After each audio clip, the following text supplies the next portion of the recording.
இந்த சம்மர் வந்ததுலேருந்து இந்த ஆக்னி வேற. வெயிட் சீஸ்னல் சேஞ்சஸ்னால லைக் சம்மர்லேயோ இல்லை வின்டர்னாலேயோ உங்களுக்கு ஆக்னி வந்து கிரியேட் ஆகாது. ஆக்னி உங்களுக்கு வருதுன்னா பேக் எண்டில் நீங்கள் ஏதோ ஒரு மிஸ்டேக் பண்ணிட்டு இருக்கீங்க, அதனால தான் உங்களுக்கு ஆக்னி வருதுங்கிறத ஃபஸ்ட்டு தெரிஞ்சுக்கோங்க. அப்படி உங்களுக்கு ரொம்ப நாளாக ஆக்னி இருக்குது அப்படின்னா உங்களுக்கு ஆக்னி கிரியேட் ஆகிறதுக்கான ரீசன்ஸ் என்னென்ன அப்படிங்கிறத இந்த வீடியோவில் நான் சொல்கிறேன். ஸோ அப்படி ரீசன்ஸ் என்னென்ன அப்படின்னு நான் சொல்லிட்டேன்னா அதோட ஆக்னியை க்யூர் பண்ணுறதுக்கான சொல்யூஷனை உங்களாலே கண்டுபிடிச்சிட முடியும். வெயிட் அப்போ நீ சொல்யூஷன் எதுவுமே சொல்ல மாட்டே அப்படின்னு சொல்லி கேட்டிங்கன்னா அப்படி கிடையாது. ஸோ உங்களுக்கு ஆக்னி கிரியேட் ஆகிறதுக்கான காசு, அதுக்கான சொல்யூஷனையும் நான் இந்த வீடியோவில் சொல்கிறேன். ஸோ வீடியோக்குள்ளே போகிறதுக்கு முன்னாடி, this is Kaviyarasan Raj, I am back with another video. So நார்மலாக உங்களுக்கு ஆக்னி பொறுத்த வரைக்கும் இந்த ஒரு டவுட் கண்டிப்பாக எல்லாத்துக்குமே இருக்கும். ஸோ உங்களுக்கு ஆயிலி ஸ்கின் இருந்தால் மட்டும்தான் உங்களுக்கு ஆக்னி ஃபார்ம் ஆகுமா அப்படிங்கிற கொஷின் எல்லாத்துக்குமே இருக்கும். ஸோ அப்படி கிடையாது. ஆயிலி ஸ்கின் இருந்தாலும் உங்களோட ஸ்கின் வந்து ட்ரையாக இருந்தாலும் உங்களுக்கு வந்து ஆக்னி கிரியேட் ஆகும். ஸோ அப்படி வந்து ஆயிலி ஸ்கின்க்கு எப்படி வந்து ஆக்னி கிரியேட் ஆகுது அண்ட் ஆல்சோ ட்ரை ஸ்கின்க்கு எப்படி ஆக்னி கிரியேட் ஆகுது அப்படிங்கிறத நான் இப்போ சொல்கிறேன். ஆயிலி ஸ்கின்க்கு எப்படி ஆக்னி கிரியேட் ஆகுது அப்படிங்கிறத நான் இப்போ சொல்கிறேன். நார்மலாக ஹியூமனோட ஸ்கின் அப்படின்னு சொல்லி நம்ம எடுத்துட்டோம்னாலே அதில் வந்து சீபம் ஆயில் ப்ரொடியூஸ் ஆகும். ஸோ அப்படி உங்களோட ஸ்கின்ல அந்த சீபம் ஆயில் எக்ஸசிவாக ப்ரொடியூஸ் ஆகுது அப்படின்னா உங்களோட ஸ்கின் டைப்பை வந்து ஆயிலின்னு சொல்லுவோம். ஏன்னா எக்ஸசிவாக ப்ரொடியூஸ் ஆகிற அந்த சீபம் ஆயில் உங்களோட ஸ்கின்னை ரொம்ப ஆயிலியாகவும் கிரீஸியாகவும் மாற்றும். And also same sebum oil உங்களோட ஸ்கின்ல இருக்க போர்ஸில் போய் கிளாக் ஆகும். அப்படி உங்கள் போர்ஸில் கிளாக் ஆகிற அந்த சீபம் ஆயிலை நீங்கள் ப்ராப்பராக ரிமூவ் பண்ணாமல் விடும்போது தான் உங்களுக்கு ஒயிட் ஹெட்ஸோ இல்லை பிளாக் ஹெட்ஸோ ஆக்னியோ வந்து ஃபார்ம் ஆகும். ஸோ அப்படி இருக்கப்போ உங்களுக்கு இன்னொரு கொஷின் ஒன்று வரும், ஆயிலி ஸ்கின் இருக்க எல்லாத்துக்குமே ஆக்னியோ ஒயிட் ஹெட்ஸோ பிளாக் ஹெட்ஸோ இருக்கா அப்படின்னு சொல்லி நீங்கள் கேட்பீங்க. ஸோ அப்படி கிடையாது. ஏன்னா நான் ஆல்ரெடி சொன்ன மாதிரி உங்களோட ஸ்கின்ல ப்ரொடியூஸ் ஆகிற அந்த சீபம் ஆயிலை நீங்கள் ப்ராப்பராக ரிமூவ் பண்ணாமல் விடும்போது தான் உங்களுக்கு வந்து ஆக்னியாக மாறதுக்கான சான்ஸ் இருக்குது. ட்ரை ஸ்கின், உங்களுக்கு ட்ரை ஸ்கின் இருக்குனாலும் உங்களுக்கு ஆக்னி கிரியேட் ஆகிறதுக்கான சான்சஸ் ரொம்பவே அதிகம். ஸோ அது எந்தெந்த மாதிரி விஷயத்தில் உங்களுக்கு ட்ரை ஸ்கின் இருக்கப்போ ஆக்னி வரும் அப்படிங்கிறத நான் இப்போ சொல்கிறேன். நம்பர் 1, இது நிறையா பேர் பண்ணுற மிஸ்டேக், பட் யாருமே இந்த மிஸ்டேக்கை பற்றி வெளியே பேசவே மாட்டாங்க. அது என்னென்னா யூஸிங் சோப். சேம் இங்கேயும் உங்களுக்கு இன்னொரு கொஷின் வரும், சோப் யூஸ் பண்ணுற நிறையா பேர்த்துக்கு ஸ்கின் கிளியராக இருக்குது, அப்படி இருக்கும்போது நான் சோப் யூஸ் பண்ணும்போது மட்டும் ஏன் எனக்கு ஆக்னி வந்துடும் அப்படின்னு சொல்லி கேட்டிங்கன்னா சோப்போட pH லெவல் அப்படிங்கிறது ரொம்பவே அதிகம். ஸோ சோப் நீங்கள் யூஸ் பண்ணும்போது நார்மலாகவே உங்களோட ஸ்கின் வந்து ஒரு 1 to 2 ஸ்டெப் வந்து ட்ரை அவுட் ஆகும். ஸோ இப்போ ஒரு எக்ஸாம்பிளோட நான் சொல்கிறேன். பர்சன் ஏ பர்சன் பின்னு 2 பேர் எடுத்துப்போம். பர்சன் ஏக்கு வந்து ஆயிலி ஸ்கின் இருக்குது அண்ட் ஆல்சோ பர்சன் பிக்கு வந்து ட்ரை ஸ்கின் இருக்குது. ஸோ இப்போ பர்சன் ஏ வந்து சோப் யூஸ் பண்ணுறாரு அப்படின்னா நான் ஆல்ரெடி சொன்ன மாதிரி உங்களுக்கு ஆயிலி ஸ்கின் இருக்க பட்சத்தில் உங்கள் ஸ்கின்னில் வந்து சீபம் ஆயில் எக்ஸசிவாக இருக்கும். ஸோ அப்படி இருக்கும்போது சோப் வந்து நார்மலாகவே ஸ்கின்னை ட்ரை அவுட் பண்ணணும்னு நான் சொல்லியிருக்கேன் இல்லையா.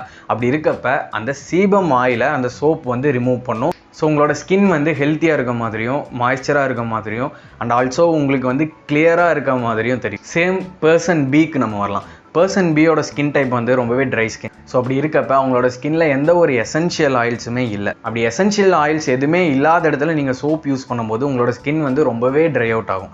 ஸோ அப்படி ரொம்ப ட்ரை ஆகும்போது உங்களோட ஸ்கின்ல பிரேக் அவுட்ஸ் வந்து அந்த பிரேக் அவுட்ஸ் வந்து ஆக்னியாக மாறதுக்கான சான்ஸ் இருக்குது.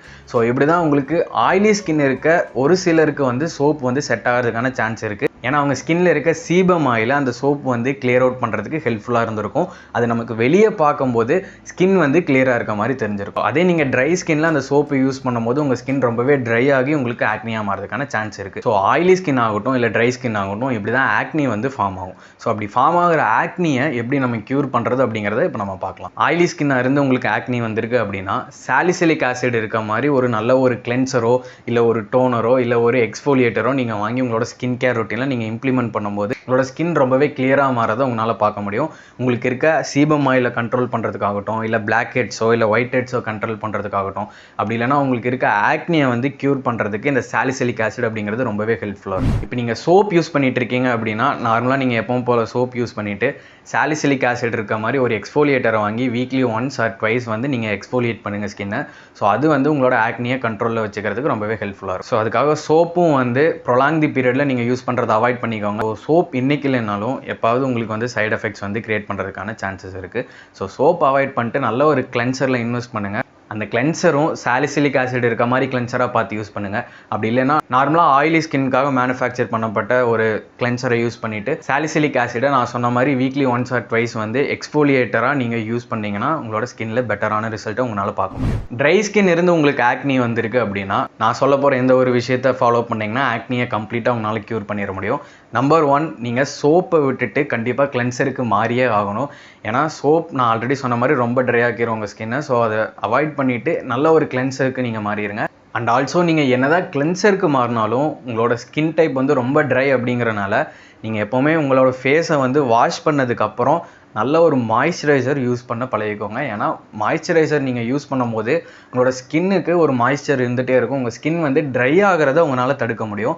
ஸோ உங்கள் ஸ்கின் ட்ரை ஆகாமல் இருந்துச்சுனாலே உங்களுக்கு வந்து பிரேக் அவுட்ஸ் வந்து ஆக்னி வரதை உங்களால் ஸ்டாப் பண்ணிட முடியும். ஸோ இதை ஃபாலோ பண்ணியே உங்களுக்கு இருக்க ஆக்னியை வந்து நீங்கள் ஆயிலி ஸ்கின் இருந்தாலும் சரி, ட்ரை ஸ்கின் இருந்தாலும் உங்களால் க்யூர் பண்ணிட முடியும். இதை தாண்டி நீங்கள் சொன்ன மாதிரி எனக்கு வந்து ஆயிலி ஸ்கின் இருந்துச்சு, நான் சாலிசிலிக் ஆசிட் யூஸ் பண்ணேன். ட்ரை ஸ்கின் இருந்துச்சு, நான் வந்து நல்ல கிளென்சரும் மாய்ஸ்சரைசரும் யூஸ் பண்ணேன். ஈவன் தோ உங்களுக்கு ஆக்னி வருது அப்படின்னா நான் நெக்ஸ்ட்டு சொல்ல போகிற விஷயத்தில் கொஞ்சம் கான்ஷியஸாக இருங்க. நம்பர் 1, பொல்யூஷனை முடிஞ்ச அளவுக்கு அவாய்ட் பண்ண ட்ரை பண்ணுங்கள். ஸோ எனக்கு புரியும், இந்த ஒரு மாடர்ன் டேஸில் நம்மளால் வெளியே போகாமல் இருக்க முடியாது. ஏன்னா டே டு டே பேசிஸில் நம்ம வந்து ஒரு ஒர்க் போகிற பர்சனாக இருக்கலாம், அப்படி இல்லைன்னா காலேஜ் போகிற பர்சனாக இருக்கலாம். ஸோ அப்படி இருக்கும்போது வெளியே போகிறத நம்மளால் அவாய்ட் பண்ண முடியாது. பட் முடிஞ்ச அளவுக்கு பொல்யூஷன் அதிகமாக இருக்க மாதிரி ஏரியாவில் போகிறத அவாய்ட் பண்ணுங்கள். ஏன்னா நீங்கள் பொல்யூஷன் இருக்க ஏரியாவில் போகும்போது அங்கே இருக்க டஸ்ட் பார்ட்டிகிள்ஸ் வந்து உங்களோட போர்ஸில் வந்து கிளாக் ஆகும். ஸோ அப்படி இருக்கப்ப அந்த கிளாக்டு போர்ஸை நீங்கள் ப்ராப்பராக நைட் வந்து கிளென்ஸ் பண்ணாமல் விட்டீங்கனாலோ, ஈவன்தோ நீங்கள் கிளென்ஸ் பண்ணாலும் கூட ஒரு சில டைம் வந்து அது டீப்பாக பெனிட்ரேட் ஆகி உங்களுக்கு வந்து ஆக்னியை கிரியேட் பண்ணுறதுக்கான சான்ஸ் இருக்குது. ஸோ முடிஞ்ச அளவுக்கு பொல்யூஷன் அதிகமாக இருக்க ஏரியாவில் நீங்கள் ட்ராவல் பண்ணுறதை அவாய்ட் பண்ண ட்ரை பண்ணுங்கள். ஸோ இது எல்லாத்தையுமே நான் ஆல்ரெடி இம்ப்ளிமெண்ட் பண்ணியிருக்கேன். ஸோ இருந்தாலும் எனக்கு ஆக்னி வந்துட்டு இருக்கு அப்படின்னு சொல்லி நினச்சிங்கன்னா நீங்கள் நெக்ஸ்ட்டு கண்ட்ரோல் பண்ண வேண்டிய விஷயம் என்னன்னா ஃபுட். ஸோ ஃபுட்டுன்னு சொல்லி வரும்போது ப்ராப்பராக இந்த மாதிரி டயட் இருங்க. ஸோ ஆயிலி ஃபுட்ஸே சாப்பிடாதீங்க. ஸோ அந்த மாதிரி எதையுமே நான் மிஸ்லீட் பண்ண விரும்பலை. ஏன்னா நீங்கள் ஃபுட்டுன்னு சொல்லி வரும்போது 2 விஷயத்தில் மட்டும் கொஞ்சம் கண்ட்ரோலாக இருங்க. ஸோ அது என்னன்னு சொல்லி பார்த்தீங்கன்னா, number 1 sugar and number 2 salt. இது 2லேயே கண்ட்ரோலாக இருக்கணும்னா எந்த அளவுக்குனா ஃபுல்லாக கட் டவுன் பண்ணாதீங்க. ஸோ நார்மலாக நீங்கள் இப்போ எடுத்துகிட்டு இருக்க குவான்டிட்டியில் அதில் பாதி குவான்டிட்டியை நீங்கள் எடுக்க ஆரம்பிங்க. ஸோ உங்களோட ஸ்கின்னில் நல்ல சேஞ்சஸ் பார்க்க முடியும். ஸோ இது எல்லாத்தையுமே ட்ரை பண்ணியும் உங்களுக்கு ஆக்னி இருக்குது அப்படின்னா உங்களுக்கு மேபி ஹார்மோனல் இம்பேலன்ஸ்னால உங்களுக்கு ஆக்னி வந்து இருக்கிறதுக்கான சான்ஸ் இருக்குது. ஸோ அப்படி இருக்கும்போது நல்ல ஸ்லீப் வந்து உங்களுக்கு இருக்க ஹார்மோனல் இம்பேலன்ஸை வந்து ப்ராப்பராக கரெக்ட் பண்ணுறதுக்கான சான்ஸ் இருக்குது. ஸோ ஆக்னி எப்படி கிரியேட் ஆகுது அண்ட் ஆல்சோ அதை எப்படி நம்ம க்யூர் பண்ணலாம் அப்படிங்கிறத நான் கம்ப்ளீட்டாக இந்த வீடியோவில் சொல்லிட்டேன். ஸோ இதே மாதிரி இன்னொரு வீடியோவில் உங்களை சந்திக்கிறேன். Until then, bye from Kaviyarasan Raj.